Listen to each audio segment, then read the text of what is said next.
Hello everyone. তো এখন বাজে রাত 9:30 আর এইমাত্র আমরা স্নান টান করে বেরোলাম পুজো দিতে যাওয়ার জন্য। তো আজকেও আবার হঠাৎ করে পুজো দিতে যাচ্ছি। তো এই যে মানত করেছিলাম তোমাদেরকে বলেছিলাম, তো তার জন্যই তো আর কি রাত্রে আমি কোনোদিন যাইনি, এই প্রথমবারই যাচ্ছি। আমরা যাব হচ্ছে খাটুশ্যামজি, তো রাজস্থানের আর কি শিখর জেলাতে 2-2.5 ঘন্টা মতন লাগবে ওখানে যাওয়ার জন্য। তো 1 মাস আগে থেকে আমাদের বাস বুকিং করে রেখেছিলাম, পার্সোনাল বাস আর কি।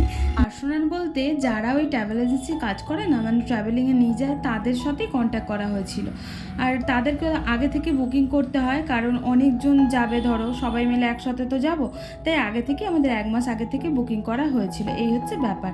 তো ওর কিছু বন্ধু ছিল, আমার পার্লারের কিছু আর কি জানাশোনা মানুষ ছিল, জানাশোনার মধ্যে তারা বলেছিল যে যাবে, তো তার জন্য সবাই মিলে একসাথেই যাচ্ছে। ওই 10 থেকে 12 জন মতন ছিল। আর এই যে চলেও এসেছি আমরা বাসের কাছে। আর এখনও দাদাটার সাথে কথা বলছিল, এজেন্সির দাদাটার সাথে, যে ওই টিকিটগুলো এখনও তো দেয়নি আমাদেরকে, সিট নাম্বার বলবে, তো সিট নাম্বার অনুযায়ী বসতে হবে, এমনটা নয় যে যেখানে বসে পড়লো। তো এই যে দেখো আমাদের সিট টিট বলে দিল সব কিছু। তো আমি পেয়েছিলাম জানলার ধারে, আর দুটো দুটো করে আর কি সিট হয়েছিল। সবাই যেহেতু আর কি ফ্যামিলি নিয়ে যাচ্ছিল, হাজব্যান্ড ওয়াইফ, আর সবারই জন্য একটু দেরি হয়ে গেছে। আমরা সবারই ফার্স্টে চলে এসেছি, তারপর ওদের সাজুগুজু করতে, বুঝতেই পারছো মেয়ে মানুষ একটু তো লেট লাগবেই, তো তার জন্য অনেকটাই লেট হয়েছিল। তো আমাদের এই যে অনেকক্ষণ আর কি ওয়েট করতে হচ্ছে, কারণ আমরা তো চলে এসেছিলাম, তারপর আরও অনেকজন আসেনি। এখান থেকে ওই 35 জন মতন উঠবে, তারপর আরও এক জায়গা থেকে বাদ বাকিটা উঠবে, মানে টোটালি 52 জনের সিট ছিল। আর এই দেখো আমার কোথাও যাওয়ার সময় ওয়েট করতে হলে না আমার প্রচুর রাগ লাগে।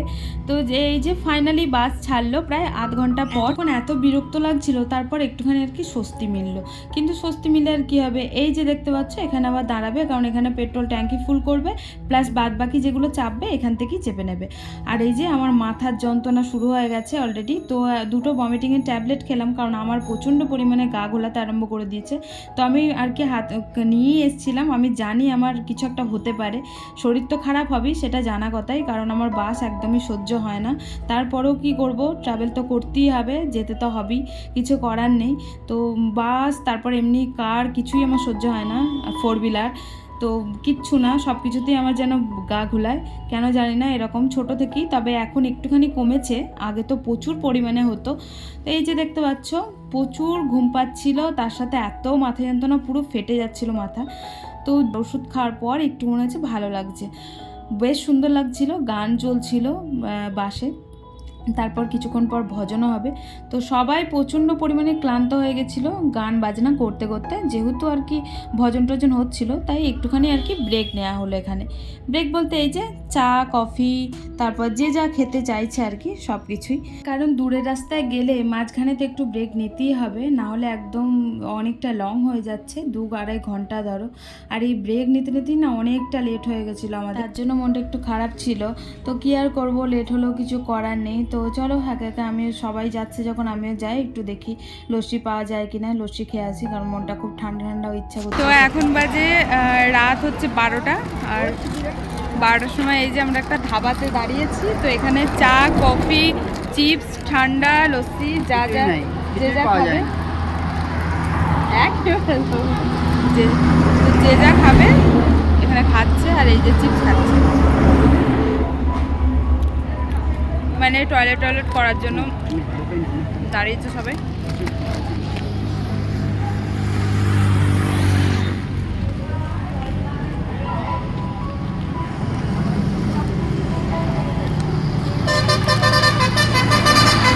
হ্যাঁ, যেটা বলছিলাম, ভাবলাম যে লস্যি খাবো, কিন্তু কিচ্ছু পাওয়া যাচ্ছে না। ও যেটা বললো আর কি, এই হচ্ছে ব্যাপার। তো এই যে কতগুলো চিপস আর কতগুলো চকলেট কিনে দিল, কোনো রকম ভালো চকলেটও ছিল না, ওই স্নিকার্সগুলো মনে হয় পেয়েছে ওইগুলোই, আর ডেয়ারি মিল্ক ছিল না, এই হচ্ছে ব্যাপার। তো এই যে নিয়ে আমরা এখন উঠবো বাসে, ভালো লাগছিল না, খুব বিরক্ত লাগছিল, কারণ বাইরে এত পরিমাণে সোর সারা, আর এত পরিমাণে গাড়ির আওয়াজ, কি বলবো তোমাদেরকে। তো আমি এই যে উঠে, যেহেতু কি বলতো, শরীর ভালো থাকলে না সব ভালো থাকে, দেখবে শরীর খারাপ থাকলে কিচ্ছু ভালো লাগে না, এই হচ্ছে ব্যাপার। তো ওকে বললাম যে যাও বসে চাটা খাও গা, ও তো চা খাবে না বললো, ও আমাকে বললো তুমি কি খাবে, তোমার মাথা যন্ত্রণা করছে। তো আমি বললাম যে একটু কফি এনে দাও আমার জন্য। আর এই যে চকলেট বলে তো আমি কিছুই চাই না, মানে আমার চকলেট থাকলে আর কিছু চাই না, চকলেট খেলে আমার মন ভালো হয়ে যায়, তারপর শরীর ভালো হয়ে যায়, সব ভালো হয়ে যায়। এই যে তার জন্য নিয়ে নিয়েছি। ও বললো যে একটা একটা করে খেতে খেতে যাবা, কারণ ও জানে যে কিছু একটা খেতে খেতে গেলে আমার শরীরটা ঠিক থাকবে। তো এই হচ্ছে ব্যাপার। আর এই যে কফি এনে দিল, কফি খেলাম একটু, কফিটা খেয়েও তাও একটুখানি বেটার লাগছে। আমার শরীর টরীর খারাপ হলেও একদম নেতিয়ে পড়ে, তো এতক্ষণ পর্যন্ত কোনো কথার মানে আওয়াজ ছিল না, যেই শুনেছে যে আমার শরীর খারাপ, তারপর এখনই যে শুনলো যে একটু ভালো আছি, তখন দেখেছো মানে তখন মজা করতে আরম্ভ করে দিয়েছে। তো এইরকমই সবসময়তেই। যাই হোক চলো এখন খাবো কফিটা। তো আমার কফিটা আমি খাওয়ার পর তারপর ওরটা খাচ্ছিলাম, কারণ ও বললো যে খাবে না। যেহেতু আমি কফিটা খেয়ে আর কি একটু ভালো লাগছিলো, তাই আর কি ওরটাও আমাকে আর কি দিয়ে দিল। আর এই যে আমাদের বাস ছেড়ে দিয়েছে, আধা ঘন্টা লাগলো জানো সবারই আর কি খাওয়া দাওয়া করতে। মানে খাওয়া দাওয়া বলতে তেমন তো কিছু খায়নি, চা কফি এসবই খেয়েছে। এই হচ্ছে ব্যাপার। যেহেতু গিয়ে পুজো টুজো দেবে আর কি, সব তো স্নান টান করে বেরিয়েছে। আর এই যে এখন সব হচ্ছিল গান বাজনা, চলো শোনাই তোমাদের একটু।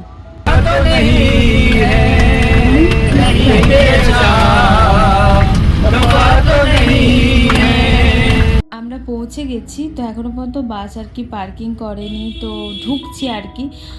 বাবার এলাকা থেকেই তো প্রচুর পরিমাণে ভিড় শুরু হয়ে যায়, যে দেখতেই পাচ্ছ। তো যেহেতু একাদশী ছিল, মানে কালকে একাদশী, আজকে রাত 12টার পর তো আমরা পুজো দেবো, এমনিতেও তো 2টো প্রায় বাজতেই চললো, একাদশী লেগেই গেছে। আর এই যে ঢুকলাম এখন, এটা হচ্ছে গেট, তোমাদেরকে আগেরবার ভালো করে দেখিয়েছিলাম। আর এই যে বাস থেকে নামার পর আমার পায়ের অবস্থা একদম ফুলে কোলা ব্যাং হয়েছে। এই এক সমস্যা আমার, দোকানে যখন বেশিক্ষণ দাঁড়িয়ে কাজ করি তখনও পা ফুলে যায়, আবার এই যে পা ঝুলিয়ে বেশিক্ষণ বসে থাকলেও পা ফুলে যায়। তো তারপর দেখো চললাম সবাই মিলে, আর কিছু দূর যাওয়ার পর তো সবাইকে হারিয়ে ফেলেছিলাম। আমরা 4-5 জনই সাথে ছিলাম, বাদবাকি সবাই কে কোথায় চলে গেছিলো, তো কাউকে আর খুঁজে পাইনি। এদিকে পুজো টুজো কিনলাম, আর এই দেখো দেখতে হচ্ছে কেমন ভিড়। তো চলো এখন দেবো হচ্ছে লাইন। তো আমরা সামনের লাইনে গেলাম না, কারণ আগেরবার সামনের লাইনে গিয়ে তো দর্শন হয়েছিল ভালো করে, কিন্তু বেশিক্ষণ দাঁড়াতেই দেয়নি, তাই আমরা পিছনের লাইনেই দাঁড়ালাম।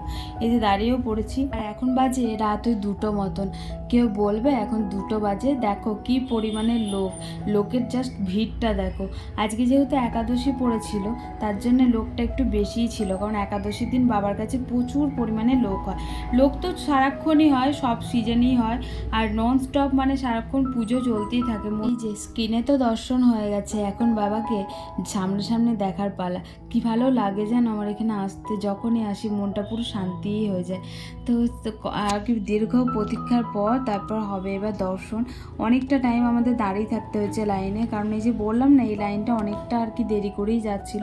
অন্য সময় রাত জাগলে কি ঘুম পায়, আর এখন দেখো রাত জেগে যে সারা রাতটা কাটিয়ে দিলাম। ধরো এখন 2টো মতন বাজে, 2-2:30, তো সারা রাতই গভীর রাতই বলতে পারো। কোনো রকম চোখে কিন্তু ঘুম নেই, বরঞ্চ ভালো লাগছে, এত ভালো লাগছে কি বলবো তোমাদেরকে। আর এই যে দেখতে পারলে মালা ছুড়লো, যার ভাগ্য ভালো তার গলাতে গিয়েই মালাটা পড়ে। তো পিছনে সবাই দাঁড়ায় কী জন্য জানো, একটু ভালোভাবে ভিডিও করার জন্য। তো এই হচ্ছে ব্যাপার। তো আমরা তো আগেরবার সামনে থেকে দেখেছিলাম, কারণ সামনে থেকে দাঁড়াতেই দেয় না, প্রচুর পরিমাণে আর কি সামনে থেকে বলে যে সরে যেতে, আর পিছনে তার জন্যই দাঁড়ালাম। এই যে অনেকক্ষণ দাঁড়িয়ে দেখো ফটোও তোলা হয়েছে, ভিডিও করা হয়েছে, আবার দর্শনও হয়েছে ভালো মতনভাবে, কারণ পিছনে না অত তাড়া দেয় না। আর এই যে ফাইনালি এবার বেরোনোর পালা। আর বেরোনোর আগে একটা জিনিস তোমাদেরকে দেখাই, এই যে টগরিগুলো দেখতে পাচ্ছ, যেগুলো প্রণামী বক্স মতন লাগছে, ওইগুলোতে না প্রসাদ দেয়। মানে এখানে 2 রকমের আছে, একটা প্রণামী বক্স আছে, একটা প্রসাদ বক্স আছে। এই যে প্রসাদ বক্স, এখানে প্রসাদ দেয়, মানে এখানে তো পুজোই ধরে ধরে হয় না, বাবার কাছে ওই শুধুমাত্র বাবাকে প্রসাদটা উপর থেকে দেখিয়ে দেয়, দেখিয়ে দিয়ে প্রণামী বক্সে ফেলে দেয়, এতেই তোমার কিন্তু পুজো হয়ে যায়। এইভাবেই কিন্তু দেয় এখানে পুজো সব মন্দিরই। তো আমাদের কিন্তু আলাদা নিয়ম, কিন্তু এখানে আলাদা নিয়ম। তোমরা হয়তো অনেকে জানো না, তাই তোমাদেরকে জানিয়ে দিলাম। আর এই যে দেখতে পাচ্ছ আমার হাতে লাড্ডু, এই লাড্ডুটা যেন ওই প্রণামী বক্সের ভেতর থেকে আমি পেয়েছি। বলে যে হাত ঢুকিয়ে যেটাই তোমার হাতে আসে সেটা শুভ, আর তার মধ্যে তোমার হাতে যদি লাড্ডু আসে তাহলে ভগবান তোমার উপর কৃপা করে। আর এই যে আমি হাত ঢুকিয়েই লাড্ডু পেয়েছিলাম, সেই লাড্ডুটা সবাই মিলে আর কি খেলাম। একটা লাড্ডুটা কি হয়েছে, সবাইকে একটু একটু করে আর কি দিয়ে খেলাম। তারপরে এই যে আমাদেরও প্রসাদ একটু খেয়ে নিলাম, কারণ এবার খাবো জল।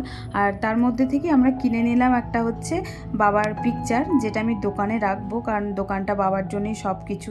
তো এই হচ্ছে ব্যাপার, কারণ বাবার কাছে মানত করেছিলাম, তোমাদেরকে তো বলেইছি সবারই কাছেই মানত করা হয়েছিল, আস্তে আস্তে সব পুজো দেবো। এখন বাজে 3:15, আর প্রায় আমরা বাসের কাছে পৌঁছে গেছি। এখন সোজা ঘুমোতে কিনা জানি না, তবে সোজা এখন যাবো বাড়ি, আর কোথাও দাঁড়ানো হবে না। আসার সময় অনেক জায়গায় দাঁড়ানো হয়েছে, যাওয়ার সময় সোজা বাড়ি। সারা রাতটা মিনিটটা কিভাবে কেটে গেল বুঝতেই পারলাম না। এখন বাজে সকাল 5টা। 10 মিনিটের জন্য আমি একটু ঘুমিয়ে গেছিলাম, আর তারপরেই বাসটা থামার পর আবার জেগেও গেলাম। এখানে আর কি সবাই ফ্রেশ হবে, যেহেতু সকালে উঠি অনেকজনা ফ্রেশ হতে হয়। চাটা খেলো, তো আধা ঘন্টা প্রায় লেগেছিল। তারপরে আবারও এই যে বাস ছেড়ে দিয়েছে। এখনও কিন্তু 1 ঘন্টার মতন রাস্তা, তবে গিয়ে আমরা পৌঁছাবো। এখন ওই 6টা 6:30টার মধ্যে আর কি পৌঁছে যাব। এত ভালো লাগছিল সকালের হাওয়াটা, বিশ্বাস করো। জানলাটা খুলে একটু হাওয়াটা নিচ্ছিলাম, কারণ সারা রাত যেহেতু এসি চলেছে, তাই সকালবেলাতে এসিটা একটু বন্ধ করে দিয়েছিল। পুরো বাস যেহেতু ঠান্ডা হয়ে গেছিলো তার জন্য। সারা রাত বলতে ওই তো উঠেছি ওখান থেকে 3:15, তারপর বাস ছাড়তে ছাড়তে ওই 3:45 4টে মতন বেজে গেছে, কারণ সবাই এসছে তারপরেই তো ছেড়েছে। আমরা পৌঁছে গেছিলাম, আর সবাই তো একদম গুম হয়ে গেছিলো, কে কোথায় চলে গেছিলো। তো যার জন্য সবাই এসছে, ফোন করে ডাকা হলো, তাই একটু লেট হয়েছিল ছাড়তে। আর এই যে এখন ঢুকলাম, আমরা জয়পুরে ঢুকে গেছি। তো আরও কিছু দূর আমাদের যেতে হবে। আর আমি যেটুকু টাইম ঘুমেছি 10 মিনিট মতন, আমার বর তো তাও ঘুমায়নি। এই মাত্র বাচ্চাটি একটুখানি ঘুমিয়েছে, দাঁড়াও দেখবে। তো এই যে দেখতে পাচ্ছ, আমি বললাম আমার কাঁধে মাথাটা রেখে ঘুমাও।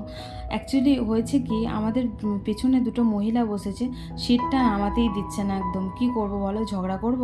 তার জন্য আমি দেখলাম থাক, যেটাতে শান্তি পাক বাবা সেটাই মানে বেটার, কারণ একদম ঝগড়াঝাটি আমার একদম ভালোও লাগে না। তো দেখলাম থাক, 2 ঘন্টারই তো ব্যাপার। এই মাত্র নামলাম, এখন হচ্ছে 6:45 বাজে। তো চলো এখন যাব ঘরে। আর আজকের মতন ব্লগটা তাহলে এখানেই এন্ড করছি। আর একদম ফিট আছি, তবে ঘুম পাচ্ছে একটু, গিয়ে একটা টানা ঘুম দেবো, তারপর আবার উঠবো।